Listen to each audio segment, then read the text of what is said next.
샬롬 할렐루야. 데살로니가 전서 5장 23절여. 악은 어떤 모양이라도 버리라.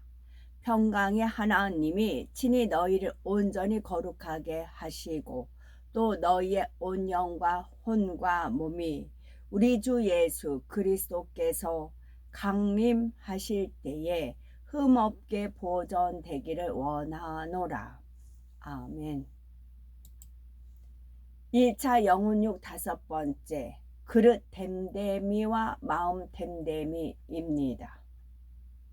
하나님의 말씀을 어떤 심정으로 받고 또 들은 말씀을 어떻게 마음에 새기고 행해 나가느냐에 따라 각 사람의 그릇 됨됨이가 결정이 됩니다. 먼저 그릇 됨됨이의 차이가 왜 중요한지, 또 마음 됨됨이가 어떻게 되는지 살펴보도록 하겠습니다. 그릇 됨됨이가 중요한 이유는 그릇됨에 따라서 하나님의 말씀을 마음에 담아 새기고 행하는 정도가 다르며, 그릇됨이 좋으면 그만큼 성결을 신속히 이루고 영적인 능력도 더 크게 나타날 수 있기 때문입니다. 말씀이 똑같이 들었다 해도 사람마다 마음에 담는 정도가 다르고 행해 나가는 정도도 다르지요. 어떤 사람은 듣기는 들어도 마음에 잘못 담고 어떤 사람은 담기는 해도 행하지는 않습니다. 반면에 마음에 잘 담고 열심히 행해 나가는 사람도 있지요. 이처럼 같은 말씀을 받고도 그것을 사용하는 방법이 다 다른 것입니다. 이런 차이 때문에 주의 종이나 일꾼들의 능력과 권세가 다른 것을 볼 수가 있지요. 어떤 사람은 기도하면 하나님의 역사가 나타나는데 어떤 사람은 역사가 일어나지 않는 것은 바로 사람마다 그릇 됨됨이가 다르고 그릇됨에 따라 하나님의 말씀을 담고 행해 나가는 방법이 다르기 때문입니다. 가령 수학 공식을 배우면 어떤 학생은 건성으로 듣고 잊어버리는가 하면 어떤 학생은 외울 때까지 열심히 복습을 합니다. 그런데 공식을 달달 암기했다고 해서 학생들의 실력이 같은 것은 아니지요. 그 공식에 대입해서 얼마나 많은 문제들을 풀면서 적용하고 응용하는가에 따라 실력이 다릅니다. 영적인 것도 마찬가지입니다.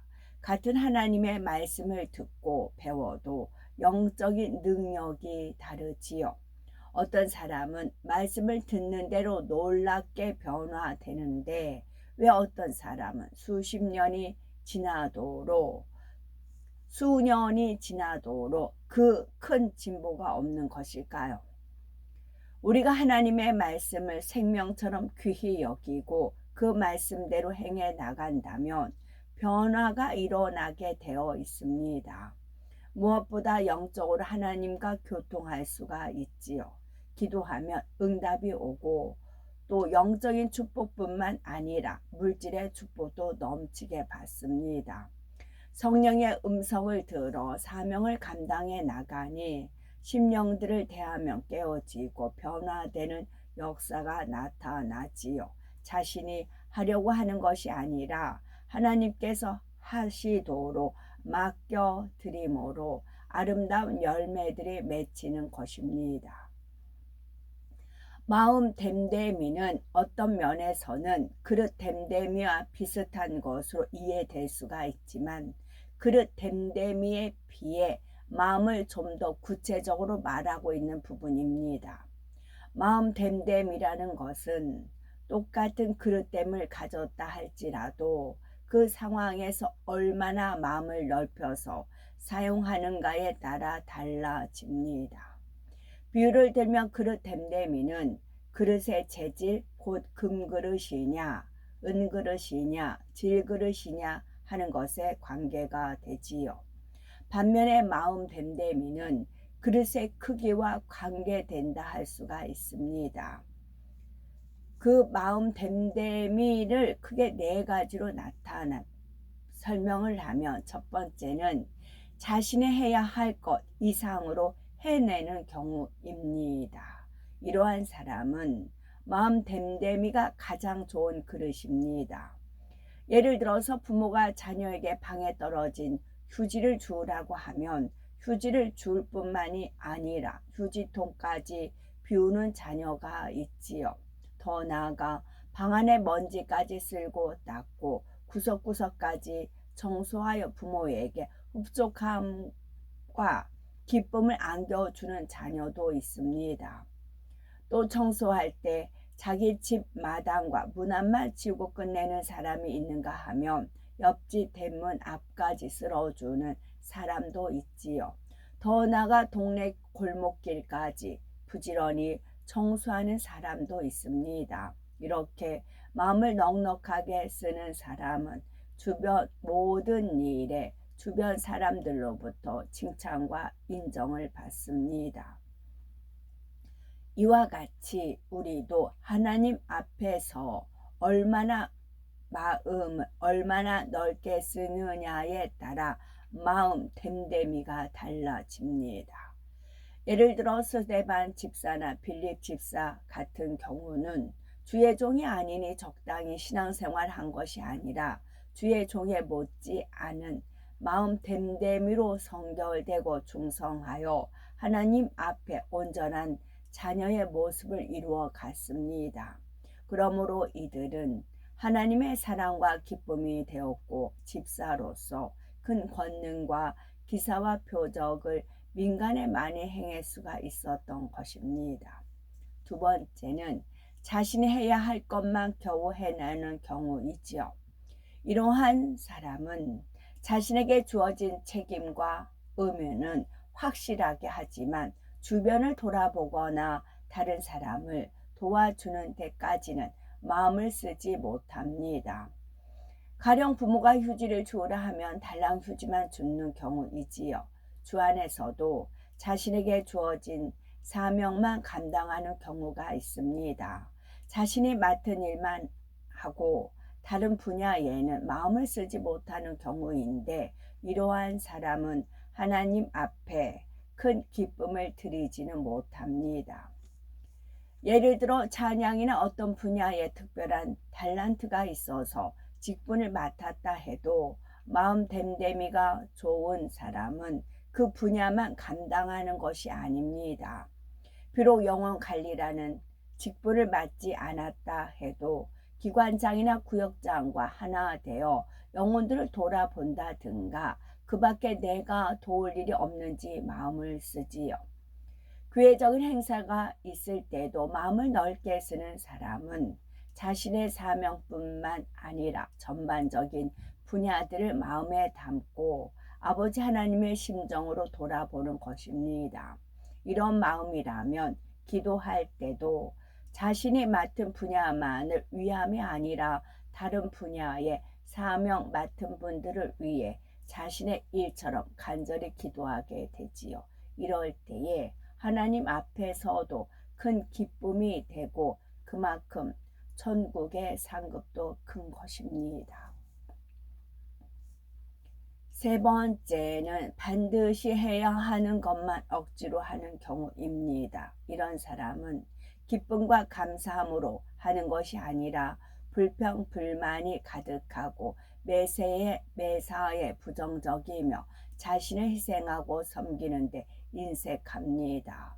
사명을 맡았을 때도 의무감 속에서 감당하기는 하지만 다른 사람들을 힘들게 하고 부담을 주지요. 그러나 사람이 무엇을 한다 해도 하나님께서 보시는 것은 중심입니다. 예를 들어서 기도를 해도 직분자이니까 할 수 없이 하는 것이 아니라 정녕 아버지를 사랑하기에 중심의 간절함으로 해야 합니다. 또한 맡은 분야에 부흥을 이루고자 할 때에도 열매를 내야 한다는 부담감에 억지로 신방하고 전도하는 것이 아니라 영혼들을 사랑하기에 자기 몸처럼 돌아보고 어찌하든 한 사람이라도 더 구원에 이르도록 뜨거운 마음으로 복음을 증거해야 하는 것입니다.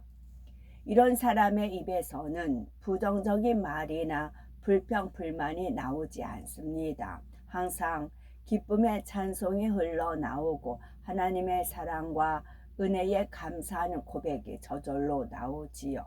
이와 같이 내게 맡겨진 것을 이룰 때 인색함으로나 억지로 하지 말고 오직 하나님을 사랑하여 자원하는 마음으로 감당해 나가야 하겠죠. 네 번째로는 자신의 할 바를 감당하기는커녕 상관하지 않는 것이 나을 정도로 악을 행하는 경우입니다. 이러한 마음 됨됨이를 가진 사람은 책임감이나 의무감도 없고 상대에 대한 배려도 없을 뿐만 아니라 자기 생각과 이론을 고집하여 다른 사람을 힘들게 합니다. 가령 부모님이 청소를 하라고 시키면 동생도 있는데 왜 꼭 나에게 시키느냐라고 하면서 청소도 하지 않고 오히려 동생을 때려 올리는 경우입니다. 하나님의 일을 할 때도 당연히 해야 되는 일인데도 내가 왜 이런 일까지 해야 하느냐라며 불평불만하며 더 나아가 여러 사람을 힘들게 하며 화평을 깨는 사람들이 있지요. 또한 맡겨주신 영혼들을 사랑으로 갈무리하지 못하여 잃어버리거나 실종시키는 경우도 있습니다. 그러면서도 자신의 부족함을 회개하고 어찌하든 사명을 잘 감당해 보려 노력하는 것이 아니라 항상 남의 탓, 환경 탓만 하지요. 이런저런 핑계만 대다가 맡았던 사명까지 놓아버립니다. 이런 사람에게는 무엇을 부탁하고 싶지 않을 겁니다. 기왕에 무슨 일을 맡기려면 첫 번째 경우처럼 자신의 일 이상의 것을 감당하되 기쁜 마음으로 해줄 수 있는 사람을 원할 것입니다. 그 배려라는 마음이 있으면 하나님 일을 하는데 어떤 일을 하든지 수월해요. 남을 배려하는 마음. 내가 좀 수고하더라도 남을 좀 배려해주는 마음 가지면 이렇게 억지가 안 되고 이렇게 자원하는 마음이 돼요. 그렇게 됩니다. 하나님께서 일을 이루실 때에 이렇게 마음 됨됨이가 좋은 사람을 기뻐하시며 크게 사용하십니다. 우리는 네 가지 경우 중에 어디에 속하는지 한번 점검해 보시고 어떤 일을 감당할 때 더 넓게 마음을 쓰고 포용하며 살펴보았는지요.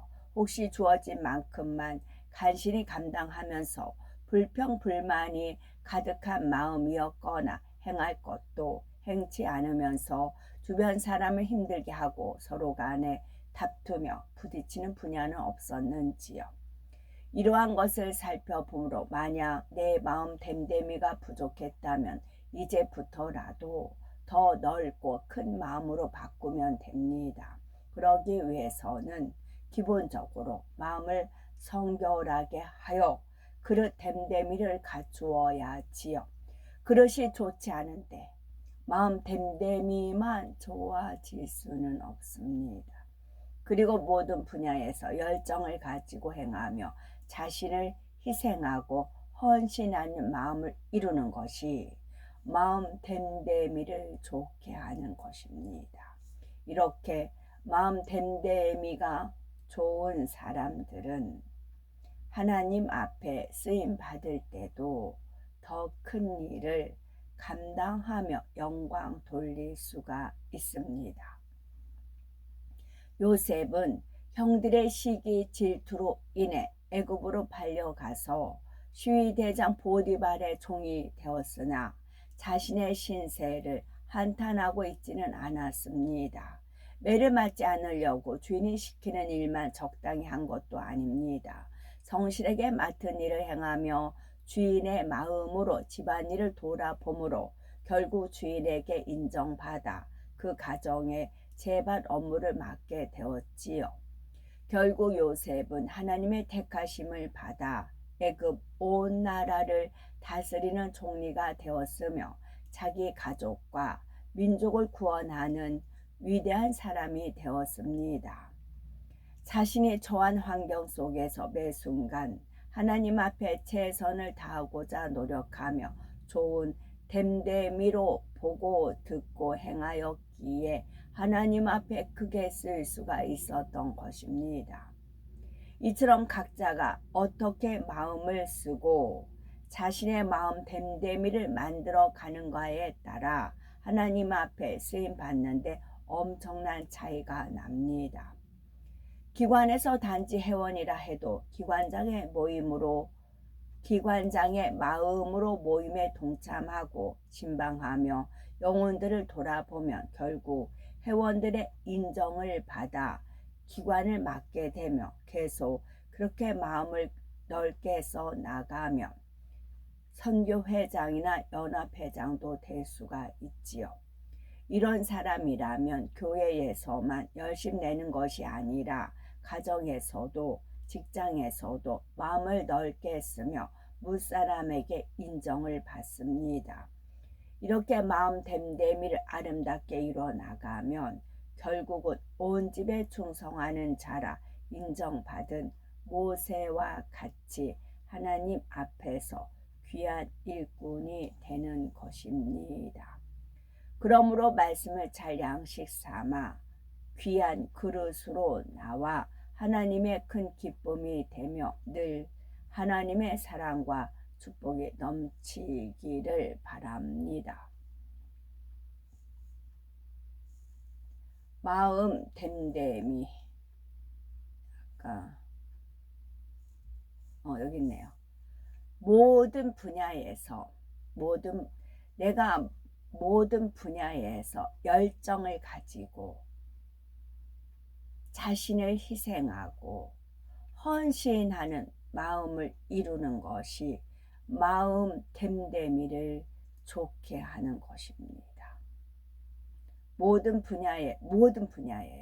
모든 분야에서 열정을 가지고 행하는 거죠. 열정을 가지고 행하며 자신을 희생하고 헌신하는 마음이 좋은 마음 됨됨이를 가지는 것입니다.